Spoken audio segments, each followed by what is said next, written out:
games. Dallas Cowboys.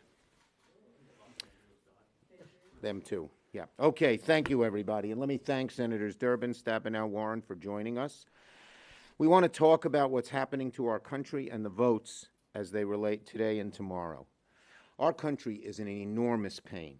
We've had 220,000 people die, millions sick, the number's going up who get sick. 6 million Americans missed their rent payment last month. Millions are losing their jobs. Small businesses are going under left and right. We have so many different problems. And what do the Republicans do? Leader McConnell? A stunt. They can't get anything done. Their caucus is divided. Leader McConnell and Senate Republicans are the major barrier to preventing us from getting a bill. Because even when Mnuchin calls them up, they say no, they're not going to do anything. What was really indicative of what happened was what happened at the Appropriations Committee. Pelosi said, well, our number's 143. Mnuchin says we can get up to 119. So they decided to have the appropriators get together. The Republican appropriator said, our instructions are to start at 0. We don't have any other instructions.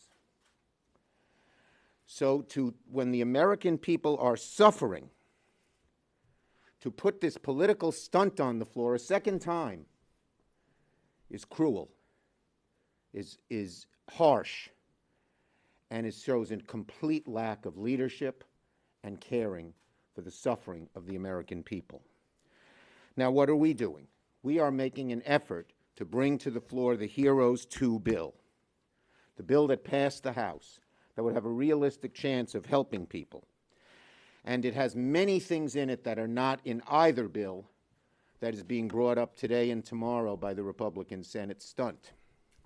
Let me remind you what they are, or some of them. We're going to focus on 3 here. One is health care.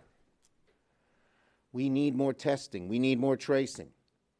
The Heroes bill has $75 billion, and more important even than the money is a plan laid out to how to do it, because the administration's been incompetent. We gave the money last time. Do you know $9 billion is still sitting there for the states to do tracing, and they haven't even distributed it yet, even though it was passed in the original CARES bill? So we need money for testing and tracing, but we need money for our hospitals. The doctors and nurses and healthcare workers, we can't leave them behind. We need money for patients who are sick. None of that. First area, healthcare, testing, and helping our healthcare institutions and helping the American people when they need healthcare. Second is schools. We need our schools to reopen safely. Safely. Everyone wants to reopen them. We cannot leave our school children behind. We cannot leave our teachers behind and those who work in the schools, nor can we leave all the parents behind who have jobs at work, but if their kids aren't in school, what are they going to do? And the third area we're focusing on today is small business. This PPP bill leaves out so much that the Heroes bill has in it. No targeted aid for restaurants, no targeted aid for stages, no targeted aid for minority businesses, no targeted aid for local news media, critical access hospitals, and nonprofits. No idle money, the money probably that smaller businesses use easiest of all because it's a grant. And there are so many places where their bills are inadequate and don't meet the need. So it's a sham because nothing's going to pass. McConnell can't even put a real bill on the floor. All he can do is put in a motion to table and then vote against it. A sham, a stunt, if there ever was one, and it's the second time they're doing it. Didn't work for them the first time, won't work for them again. And then they put poison pills in their bill tomorrow that they know Democrats won't accept, and my colleagues will address some of those as well. So, every day families are left behind in so many different ways. So we Democrats later today are going to turn up the pressure on Republicans. They're all going to have to cast a vote whether they want to vote on the Heroes bill or not, which is comprehensive. 72% of Americans, according to New York Times Siena, support another $2 trillion stimulus package like Heroes. Half the Republicans do. So Americans will see exactly where Senate Republican values are, whether they really care or they just want to go through a game and pretend they're doing something while actually doing nothing at all. It's a damn shame what they're doing. Senator Durbin. Idiots. Idiots. That's what President Donald Trump called the public health experts who work in the federal government. And he put Dr. Anthony Fauci in the same sentence. I don't think they're idiots. I think they're experts.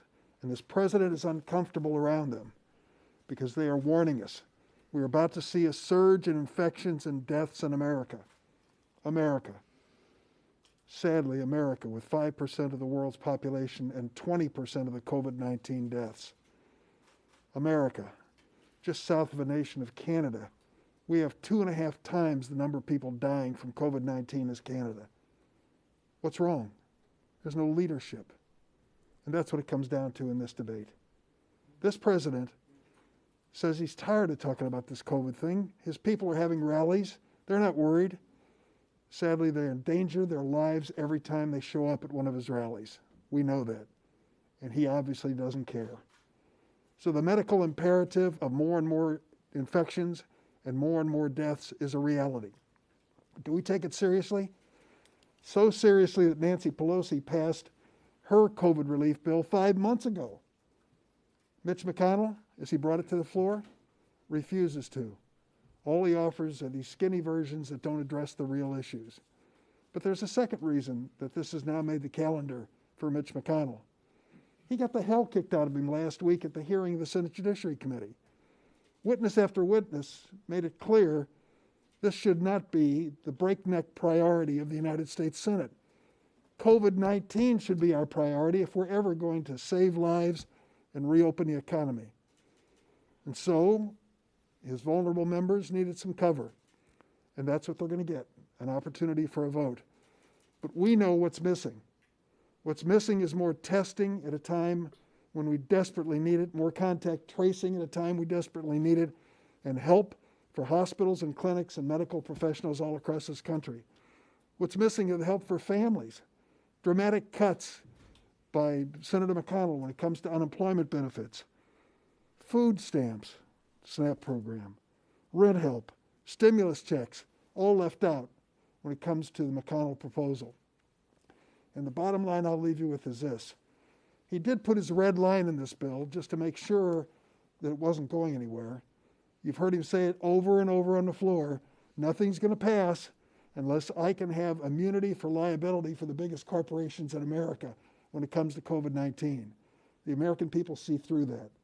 If McConnell creates that kind of immunity, what's the likelihood those companies will do the right thing to protect their employees and their customers? We are determined to get a real bill that addresses this very real problem. Thank you. Good afternoon. The people in Michigan, the people across America need help, and they need it right now. They needed it yesterday. And, you know, it's really not stimulus. It's about survival for Michigan families. It's about survival for our businesses. And under the Republican bill, too many people are left behind. That's the bottom line.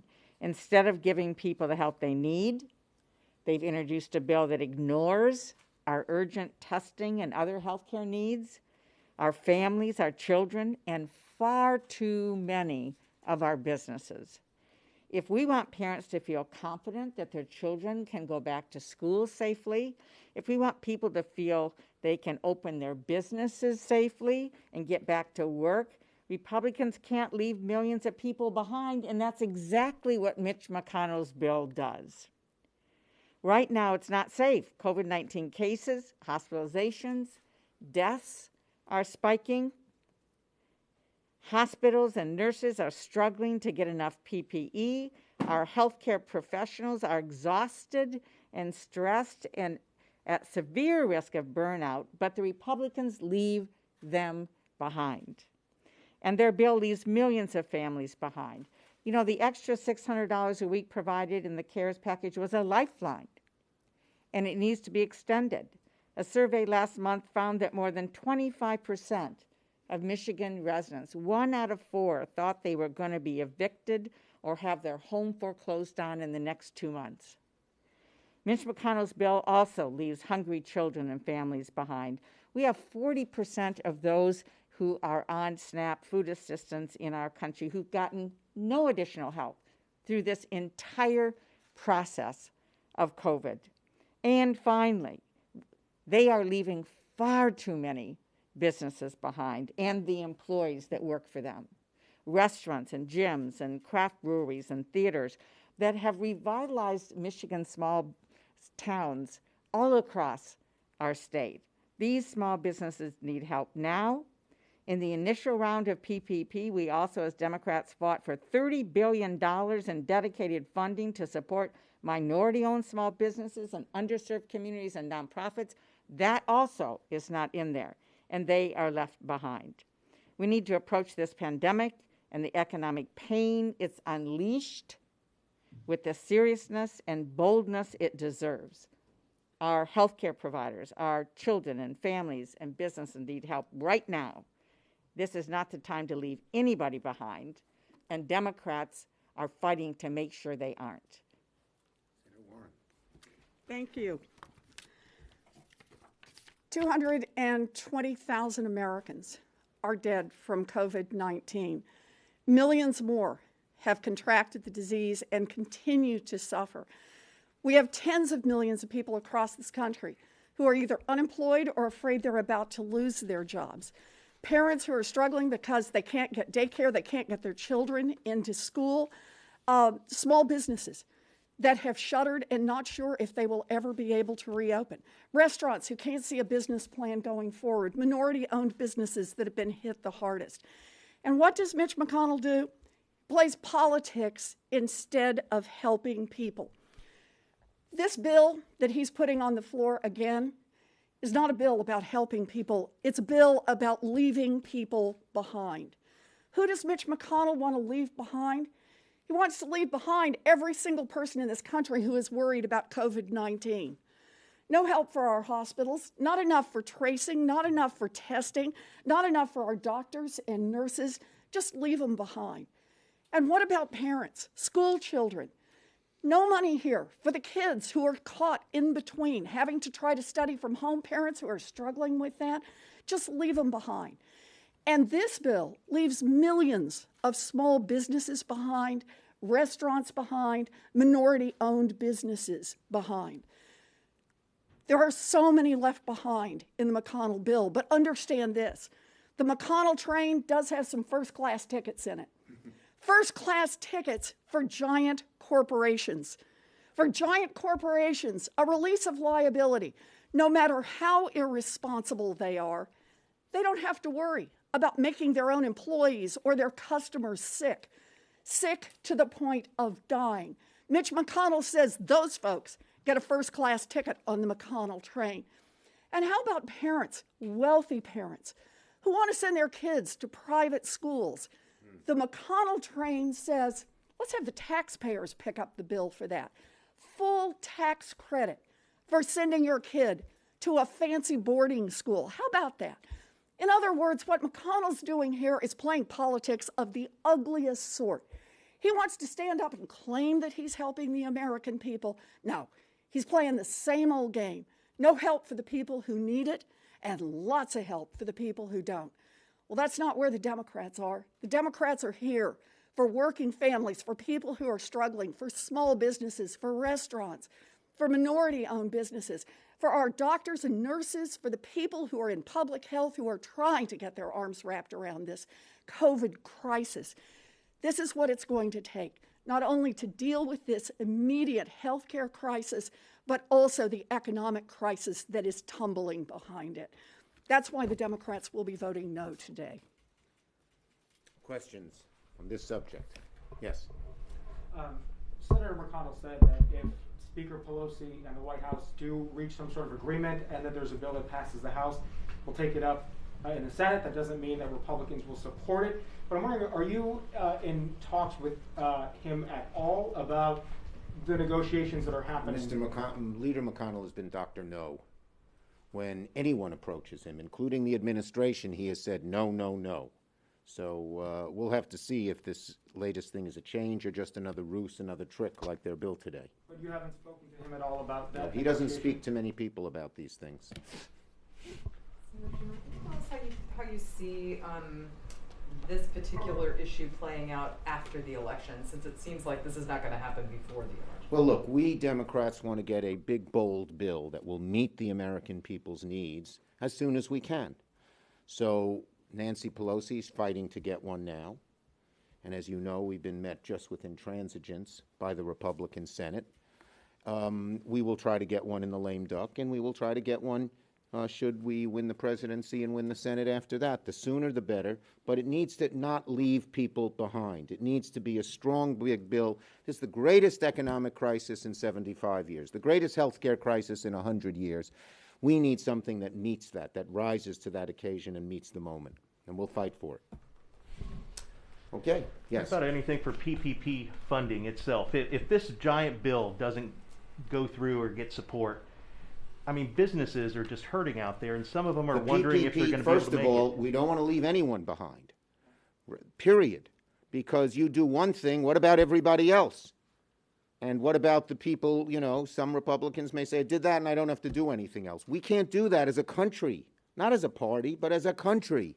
We need to include all the people who need help. You're going to tell a mother who can't feed their kids, forget it. You're going to tell someone being evicted from their home, forget it. You're going to tell a school that can't open, forget it. Not us. Yes. With Barrett hearings? The Barrett hearings? Sure, go ahead. Some progressive groups have spoken out criticizing Senator Feinstein for her handling of the hearings. I was wondering when you make this criticism, and do you plan to make any changes to the Judiciary Committee? Okay, I've had a long and serious talk with Senator Feinstein. That's all I'm going to say about it right now. Can't tell us how that Nope. Leader Schmidt, can I ask you about North Carolina? Republicans are, Republicans. Yeah.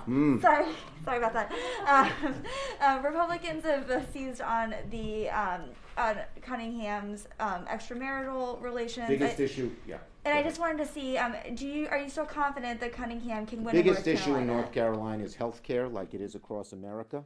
The need of Americans to be protected from pre-existing conditions, the need of senior citizens to be able to afford their drugs, the need of people who don't have health care to get it. That's the #1 issue in North Carolina, and that's why we're going to prevail.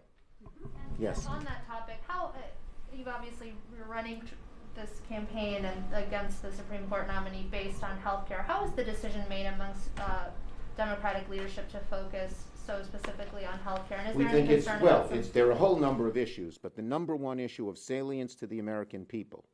If you hear the Supreme Court, the American people say, health care, this court will take away your health care. Uh-oh.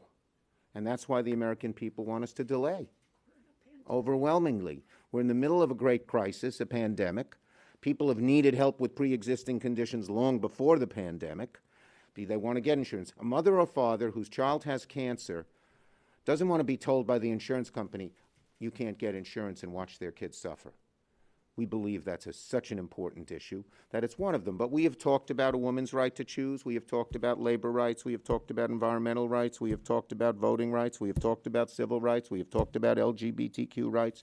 They're all important, but health care has been the #1 issue out there in the country, and we chose to emphasize it. Thank you, everybody.